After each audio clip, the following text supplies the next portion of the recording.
आज मैं एक ऐसी कहानी को एक्सप्लेन करने वाला हूँ जहाँ कुछ दोस्त एक ऐसी दुनिया के अंदर फंस जाते हैं जहाँ उन्हें कोई भी नहीं दिखता। उन्हें तो ये भी नहीं पता कि वो दुनिया पृथ्वी है या फिर कोई और प्लेनेट। अब ये दोस्त किस तरीके से इस जगह से बाहर निकलेंगे यही आपको इस कहानी के अंदर देखना है। ये इस कहानी का 5th पार्ट है और अगर आपने बाकी के पार्ट्स को नहीं देखा है तो आपको इसको समझने के लिए पहले उन पार्ट्स को देखना होगा। उनकी लिंक मैं डिस्क्रिप्शन में डाल दूंगा, साथ ही में आप मेरे चैनल पर जाकर भी उन पार्ट्स को देख सकते हो। तो जैसा कि हमने पिछले पार्ट में देखा था, अगूनी अभी भी जिंदा है। आरिसु काफी ज्यादा चौंक चुका था क्योंकि उसने अगूनी को आग में कूदते हुए देखा था। तो फिर अगूनी जिंदा कैसे बच गया? जिस पर अगूनी बोलता है कि उसने मौत को धोखा दे दिया है। हुकुम का बादशाह गन चलाने में काफी माहिर है और उसे मुंह तोड़ जवाब सिर्फ एक ही इंसान दे सकता है, वो है अगूनी। पिछले पार्ट में हमने एक और नई लड़की को देखा था जिसका नाम था अकाने। अकाने की एक टांग नकली होती है लेकिन तभी हमें उसका पास्ट दिखाया जाता है। हम देखते हैं अकाने एक कॉलेज में पढ़ने वाली नॉर्मल सी लड़की थी, उसकी टांगे भी बिल्कुल ठीक थी।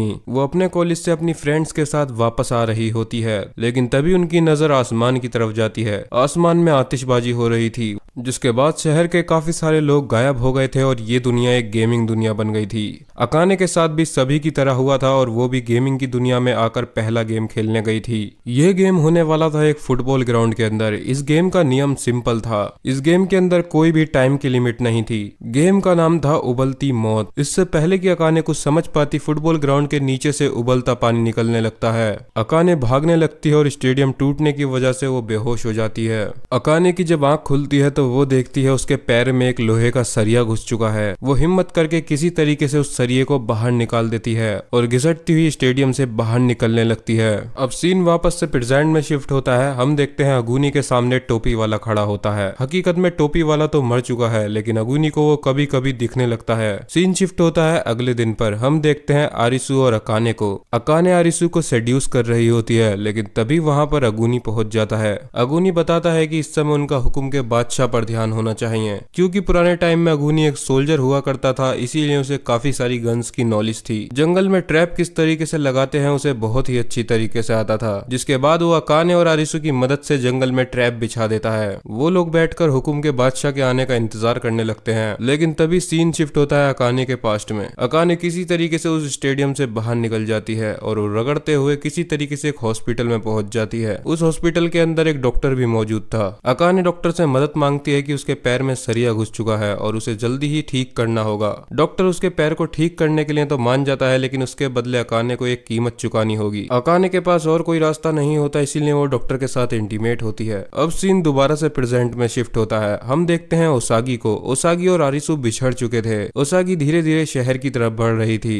वहीं पर उसे एक घर नजर आता है। वो उस घर के अंदर जाती है ताकि उसे खाने पीने का कुछ सामान मिल सके। तभी ओसागी के सामने एक बच्चा और एक लड़की आते हैं। वो लड़की ओसागी को बताती है कि वो बच्चा उसे गेम खेलते टाइम मिला था। उस बच्चे के मॉम डैड एक गेम खेलते हुए मारे गए थे, जिसके बाद से वो लड़की ही उस बच्चे का ध्यान रख रही थी। सीन शिफ्ट होता है और हमें आरिसु, अकाने और अगूनी को दिखाया जाता है। रात हो चुकी थी और ये सब अभी भी हुकुम के बादशाह का इंतजार कर रहे थे। हुकुम के बादशाह को रात में भी कोई प्रॉब्लम नहीं थी क्योंकि उसके पास नाइट विजन था, जिसकी मदद से वो अंधेरे में भी काफी अच्छी तरीके से उन लोगों को देख सकता था। बादशाह को आरिसु दिख जाता है और वो उसे शूट ही करने वाला होता है लेकिन तभी अकाने उस पर तीर चला देती है और इतने में ही अगूनी भी उसके ऊपर फायर करने लगता है। लेकिन बादशाह के पास काफी सारी गन थी और उसने आर्मर भी पहना हुआ था, जिसके कारण उसके गोलियों को कोई भी असर नहीं हो रहा था, जिसके कारण अकाने झरने में कूद जाती है। आरिसु भी उनसे बिछड़ जाता है। अब उन सभी के रास्ते अलग अलग हो चुके थे। जब आरिसु शहर के अंदर वापस आता है तो वो देखता है बिल्डिंगों के ऊपर घास जम चुकी थी और शहर की हालत अब बहुत ज्यादा खराब होने लगी थी। तभी सीन शिफ्ट होता है और हमें नायोमी को दिखाया जाता है। नायोमी काफी टाइम पहले वो इन सभी से बिछड़ गई थी लेकिन वो अभी भी जिंदा है। वो एक पहाड़ के ऊपर चढ़ जाती है और देखती है ये दुनिया काफी ज्यादा अजीब है क्योंकि वो जिस जगह पर खड़ी हुई थी उस पहाड़ के ऊपर घास थी और उससे ही अगले पहाड़ के ऊपर बर्फ थी और उससे अगले पहाड़ के ऊपर रेगिस्तान था। ये एक ऐसी दुनिया है जिसे समझना बहुत ज्यादा मुश्किल है। अब दोबारा से सीन शिफ्ट होता है ओसागी पर। ओसागी उस छोटे से बच्चे को लेकर गेम खेलने के लिए आई थी क्योंकि उस बच्चे का भी आखिरी दिन था। उसे वीजा लेने के लिए ये गेम जीतना था और ये गेम था हुकुम की रानी का। तभी वहाँ भटकता हुआ आरिसु भी पहुंच जाता है वो ओसागी को देख लेता है। वो दोनों गले मिलकर काफी देर तक रोते हैं और वादा करते हैं कि आगे से कभी नहीं बिछड़ेंगे और इस गेम को जीतकर ही बाहर निकलेंगे। इस गेम के नियम थे, गेम के अंदर 2 टीम होंगी। दोनों टीम्स की कमर पर अलग रंग की बेल्ट बांधी हुई होती हैं। हुकुम की रानी के टीममेट्स की कमर पर लाल कलर की बेल्ट बंधी हुई थी, वहीं दूसरी साइड ओसागी और आरिसु की कमर के ऊपर ब्लू रंग की बेल्ट थी। इस गेम में हर टीम को 5 मिनट का समय दिया जाएगा। मान लो जैसे कि अभी लाल टीम की बारी है, उनको 5 मिनट का समय दिया जाएगा। लाल टीम को नीली टीम के कमर के बेल्ट पर टच करके उन्हें भी अपने रंग में बनाना है। 5 मिनट में वो जितने भी प्लेयर्स की कमर पे मार के उनको लाल बना देंगे वो सभी उनकी टीम में मिल जाएंगे। फिर अगले 5 मिनट में मिलेगी दूसरी टीम को बारी और ऐसे ही उन्हें भी करना होगा। स्टार्टिंग में क्वीन की टीम के पास सिर्फ 4 ही प्लेयर्स थे, जबकि दूसरी साइड आरिसु की टीम के पास पूरे 17 प्लेयर्स थे। क्वीन की टीम काफी ज्यादा फास्ट थी, वो काफी सारे प्लेयर्स को अपने कलर का बना देते हैं। अब काफी सारे प्लेयर्स डर चुके थे और उन्हें लग रहा था कि क्वीन की टीम ही जीतेगी, इसीलिए वो जानबूझकर क्वीन की टीम में शामिल हो जाते हैं। आरिसु की टीम में अब सिर्फ 4 ही जने बचे थे, जिनमें से एक बच्चा भी था, लेकिन क्वीन को आरिसु से अट्रैक्शन हो चुका था और उसे अपनी टीम के अंदर आरिसु चाहिए था। इसीलिए वो सभी को ऑर्डर देती है कि पहले आरिसु को अपनी टीम के अंदर करना है। दोबारा से गेम शुरू हो जाता है और क्वीन आखिरी बंदे को भी अपनी टीम में कर लेती है। आरिसु की टीम में अब सिर्फ 3 ही जने बचे थे, आरिसु, ओसागी और वो छोटा बच्चा। राउंड दोबारा से शुरू होता है और अब क्वीन ओसागी के पास पहुंच जाती है, लेकिन वो उसे अपनी टीम में नहीं करना चाहती थी, इसीलिए वो उसकी बेल्ट को टच नहीं करती, बल्कि उल्टा वो उससे लड़ने लगती है। दरअसल में क्वीन चाहती थी कि वो हमेशा इसी दुनिया में रहे और गेम्स खेलकर मजे ले, लेकिन दूसरी साइड ओसागी का मानना था कि वो सारे गेम्स को जीतकर अपनी दुनिया में जाना चाहती थी। क्वीन और ओसागी के बीच काफी लड़ाई होती है, जिसमें क्वीन ओसागी पर भारी पड़ रही थी। अब ओसागी काफी ज्यादा घायल हो जाती है, लेकिन अब बारी थी उनकी टीम की। उनकी टीम को 5 मिनट दिए जाते हैं। अब ओसागी और आरिसु पूरी कोशिश करते हैं और काफी सारे लोगों को अपनी टीम में भी कर लेते हैं। वो उन्हें समझाते हैं कि ये दुनिया बेकार है, इस दुनिया के अंदर वो हमेशा गेम ही खेलते रह जाएंगे और कब पता नहीं कि उनकी मौत कब आ जाए। लेकिन अगर वो आरिसु और ओसागी का साथ देंगे तो वो सभी सारे गेम्स जीतकर अपनी दुनिया में जा सकते हैं। अब बाकी प्लेयर्स समझ चुके थे और उन्हें भी क्वीन के साथ नहीं रहना था, जिसके बाद अब आरिसु की टीम बढ़ने लगती है। आखिरी में सारे प्लेयर्स आरिसु की टीम में आ जाते हैं और लास्ट में बचती है क्वीन। अब क्वीन समझ चुकी थी कि वो गेम हार चुकी है और वो बड़ी ही खुशी से अपनी हार को मान भी लेती है। आरिसु क्वीन से पूछता है कि सारे गेम खेलने के बाद कौन कौन अपनी दुनिया में वापस जा सकता है, जिस पर क्वीन बोलती है कि तुम सारे गेम जीत जाओगे तो तुम्हें पता चल जाएगा। अब क्वीन रेलिंग पे से खड़ी होकर नीचे कूद जाती है, तभी आसमान से लेजर आती है और उसे मार डालती है। आरिसु और ओसागी सभी प्लेयर्स को छोड़कर अपने रास्ते निकल जाते हैं। अब उन प्लेयर्स के पास लगभग 12 दिन का वीजा था और हो सकता है कि 12 दिन के अंदर ही आरिसु सारे गेम्स जीत जाए और उन सभी को अपनी दुनिया में जाने का मौका मिले। आरिसु और ओसागी चलते हुए एक स्टेडियम के बाहर पहुंचते हैं और ये स्टेडियम वही है जहां पर अकाने का पैर टूटा था। वहां स्टेडियम के अंदर वही उबलता हुआ पानी था, लेकिन वो उबलता हुआ पानी अब लेवल में आ चुका था।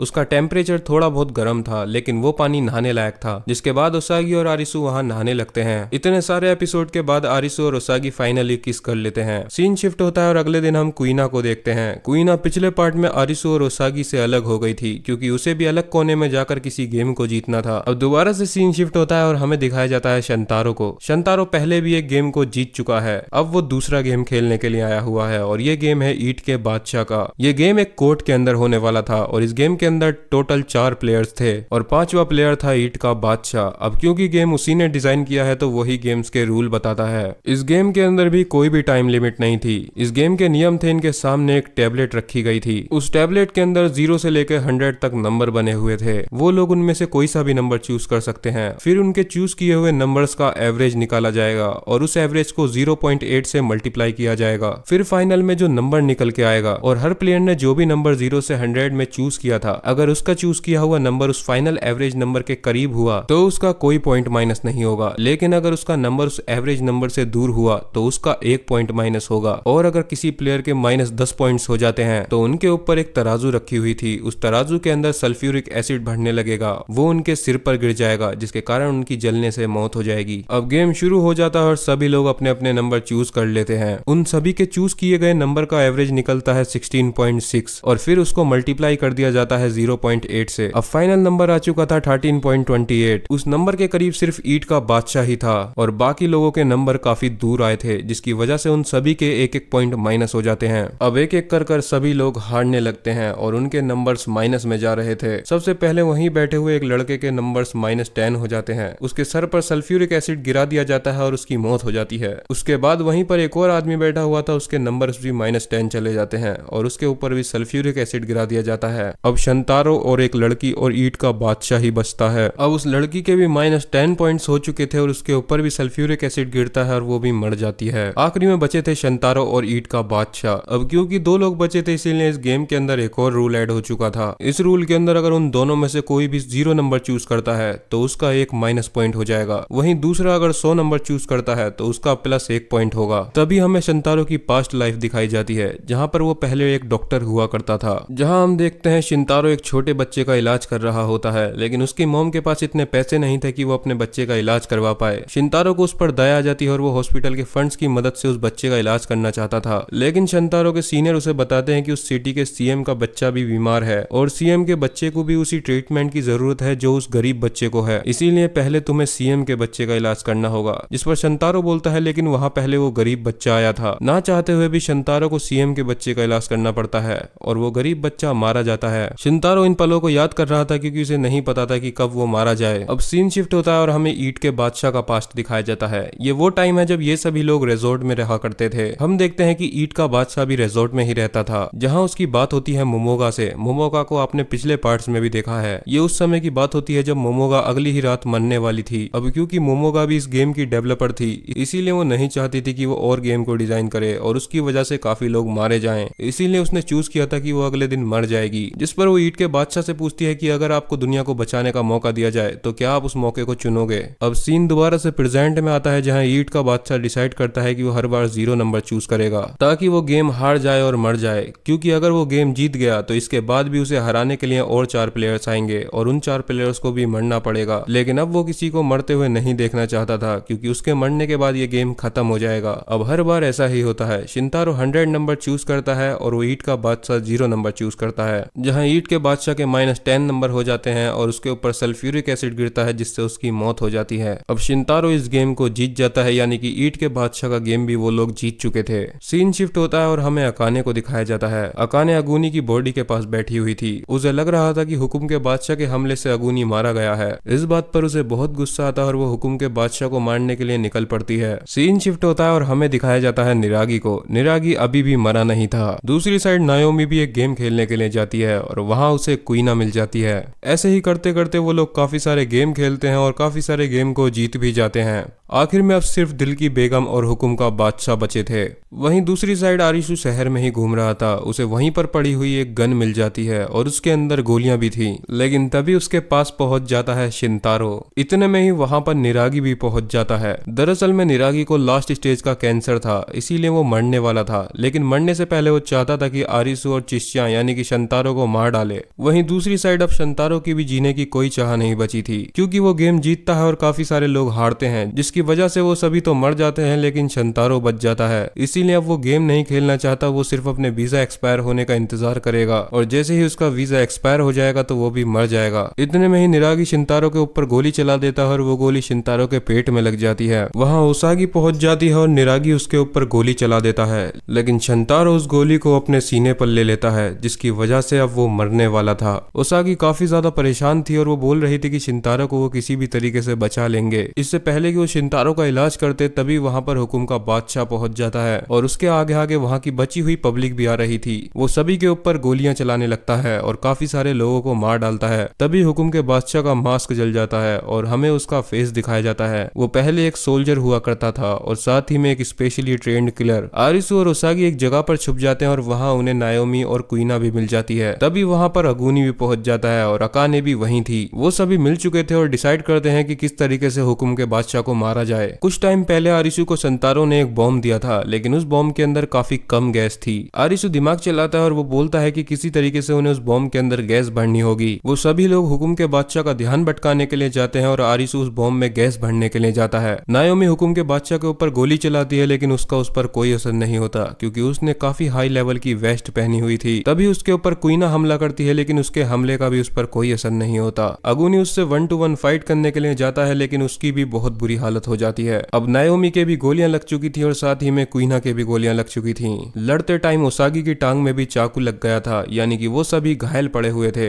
दूसरी साइड आरिशु एक स्टोर के अंदर गया हुआ था। वो एक मॉल था, इसीलिए वहां पर काफी सारे परफ्यूम रखे हुए थे। वो दिमाग लगाता है और उस मॉल को परफ्यूम से भरने लगता है ताकि वो जब बॉम्ब फेंके तो परफ्यूम की गैस के साथ मिलकर एक बड़ा धमाका हो। पूरे मॉल में परफ्यूम की गैस भरने के बाद वो हुकुम के बादशाह को टारगेट करता है और उसे अपने पास बुलाने लगता है। हुकुम के बादशाह को गुस्सा आता है और वो आरिसू को मारने के लिए मॉल में चला जाता है, लेकिन यहाँ हुकुम का बादशाह दिमाग लगाता है और वो आरिसू को पीछे से शूट करने वाला था, लेकिन तभी वहाँ पर अगूनी भी पहुंच जाता है। अगूनी और आरिसू वहाँ की विंडो से बाहर कूद जाते हैं। बाहर कूदने से पहले आरिसू मॉल के अंदर बॉम्ब डाल देता है और अगूनी उस पर फायर कर देता है, जिसकी वजह से एक बहुत बड़ा धमाका होता है। आरिसू और अगूनी भी घायल हो चुके थे। अगूनी आरिसू से बोलता है कि वो अभी भी जिंदा बच गया होगा, इसीलिए तुम बाकियों को जाकर देखो। आरिसू भागकर ओसागी के पास पहुंचता है। ओसागी की हालत बहुत ज्यादा खराब थी। वहीं दूसरी साइड अगूनी हुकुम के बादशाह के पास पहुंचता है। अगूनी हुकुम के बादशाह को गोली मारकर मार डालता है। वो अपने आप को भी गोली मारकर मरने वाला था, लेकिन तभी उसके सामने टोपी वाला आ जाता है। उसको सिर्फ टोपी वाला की एक झलक दिख रही थी। वो अगूनी से बोलता है कि अगर वापस तुझे अपनी दुनिया में नहीं जाना तो मुझे ले चल, जिसके बाद अगूनी अपने आप को शूट भी नहीं कर पाता और वहीं पर गिर जाता है। दूसरी साइड अकाने, कुइना और नायोमी, इन तीनों की हालत बहुत ज्यादा खराब थी। जख्मी हालत में आरिसू और ओसागी आखिरी गेम की तरफ बढ़ने लगते हैं। वहां पर तभी एक अनाउंसमेंट होती है। उस अनाउंसमेंट के अंदर बताया जाता है, बचे हुए लोग दिल की बेगम से गेम खेलने के लिए बिल्डिंग के ऊपर आ जाओ। आरिसू और ओसागी बिल्डिंग के ऊपर पहुंच जाते हैं। वहाँ बिल्डिंग को काफी अच्छी तरीके से सजाया गया था।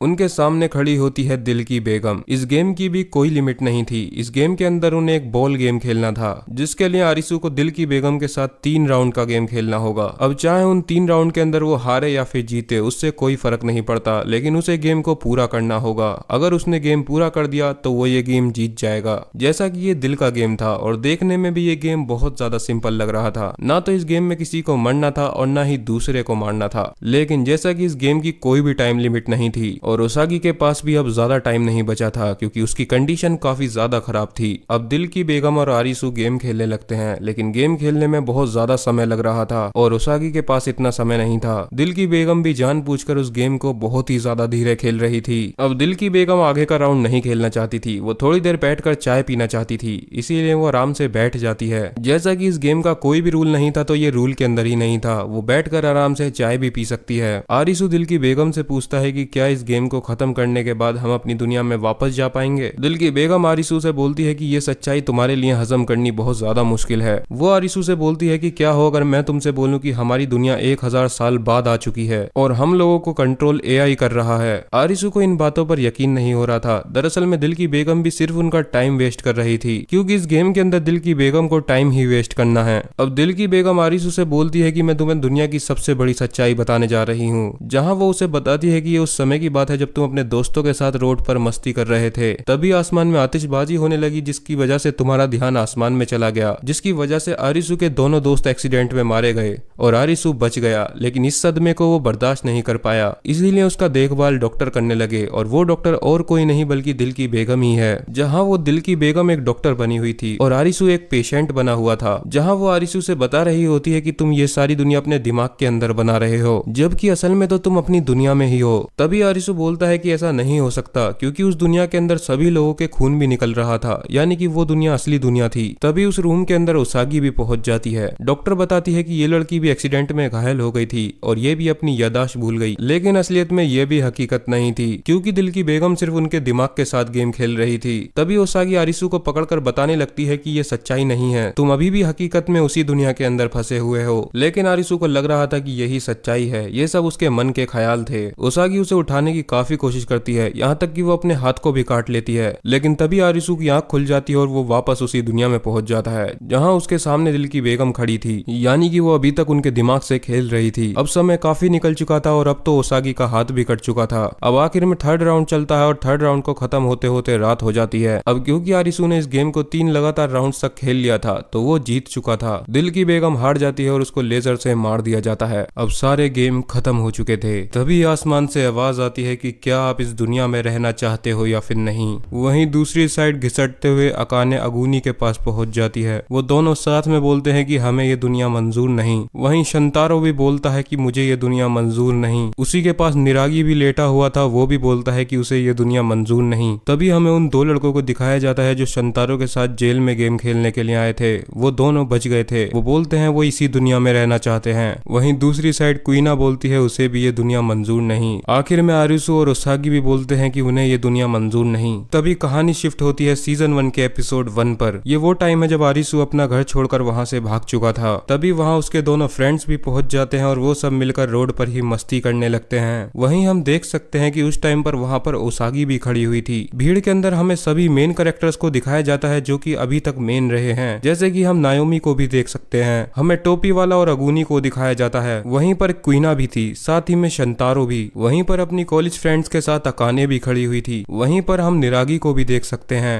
यानी कि सीरीज के अंदर अभी तक जितने भी मेन कैरेक्टर्स थे वो सभी वहां पर खड़े हुए होते हैं। तभी अचानक से आसमान में आतिशबाजी होती है और सभी का ध्यान आसमान की तरफ जाता है। अचानक से उस शहर में बहुत बड़ा धमाका होता है और ये धमाका हुआ था आसमान से उल्का पिंड गिरने की वजह से, यानी कि मीटियोर गिरने की वजह से। मीटियोर के गिरने की वजह से टोक्यो सिटी बर्बाद हो चुकी थी, वहां चारों तरफ आग लगी हुई थी। रेस्क्यू टीम आती है और जितने भी लोगों की बचने की हालत थी उन सभी को हॉस्पिटल ले जाती है। सीन शिफ्ट होता है आरिसु की तरफ जहां वो हॉस्पिटल के अंदर था। उसके पास उसका भाई भी खड़ा होता है, जहां आरिसु को पुराना कुछ भी याद नहीं था। आरिसु का भाई उसे बताता है कि धमाके में उसके दोनों फ्रेंड्स मारे गए, जहां आरिसु का भाई उसे ये भी बताता है कि पूरे 1 मिनट के लिए उसके दिल ने धड़कना बंद कर दिया था। पूरे 1 मिनट के लिए ना तो वो मरा था ना ही जिंदा था। और इसी चीज से इस सीरीज का नाम भी रखा गया है एलिस इन बॉर्डरलैंड। बॉर्डरलैंड का मतलब ये होता है ना तो कोई मरा है और ना ही कोई जिंदा है। इस जिंदगी और मौत के बीच के समय को ही बॉर्डरलैंड बोला जाता है। वहीं पास ही वाले रूम में शंतारो भी लेटा हुआ था, वो भी जख्मी था। उसी के पास में निरागी लेटा हुआ था। शंतारो निरागी से बताता है कि उसके दिल ने भी कुछ टाइम के लिए धड़कना बंद कर दिया था, जिस पर निरागी शंतारो से पूछता है कि ये सब तुम्हें कैसे पता, जिस पर शंतारो बोलता है मेरे साथ भी कुछ ऐसा ही हुआ था। वहीं दूसरी साइड हमें हॉस्पिटल के अंदर ही अकाने को दिखाया जाता है। उसने अपनी एक टांग खो दी थी। ऑपरेशन थिएटर के अंदर अगुनी लेटा हुआ था, जिसको कि बड़ी मेहनत के बाद डॉक्टर्स बचा लेते हैं। वहीं हॉस्पिटल के अंदर क्वीना भी जिंदा थी, जहां उसे अपने मॉम डैड भी मिल जाते हैं। हॉस्पिटल के अंदर आरिसु ड्रिंक लेने के लिए जाता है,